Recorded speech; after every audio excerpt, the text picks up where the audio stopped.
আসসালামু আলাইকুম, সবাই কেমন আছেন? আপনাদের জন্য একটা সতর্কবার্তা।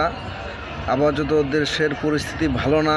এই অবস্থায় পিকনিকের জন্য কোনো সাউন্ড সিস্টেম ভাড়া দিবেন না। বিয়ে বাড়িতে ভাড়া দিবেন, বিয়ে বাড়িতে ভাড়া দিলে কোনো ধরনের সমস্যা হবে না। আর পিকনিকে ভাড়া দিলে এমনি মানুষ আতঙ্কে আছে, রাতে ঘুমাইতে পারে না, মানুষ রাগ ধরে। আপনার সাউন্ড সিস্টেম যদি জ্বালায় দেয়, পুরা দেয়, আপনি কিন্তু কোনো জায়গায় বলার কোনো জায়গা পাবেন না। কারণ বর্তমান দেশের পরিস্থিতি খারাপ। পুলিশ প্রত্যেকটা থানা বর্তমানে স্থগিতভাবে চলতেছে।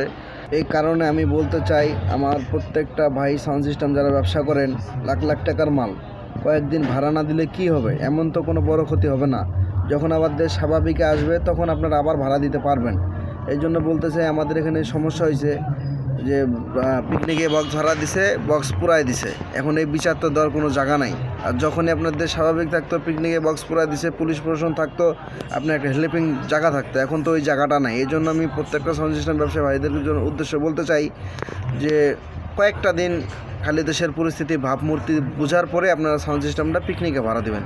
বিয়ে বাড়িতে ভাড়া দেন, কোনো অনুষ্ঠানে ভাড়া দেন, কোনো সমস্যা নেই। কারণ বর্তমান তো কোনো বড় অনুষ্ঠান নেই, বর্তমান পিকনিকটাই চলতেছে।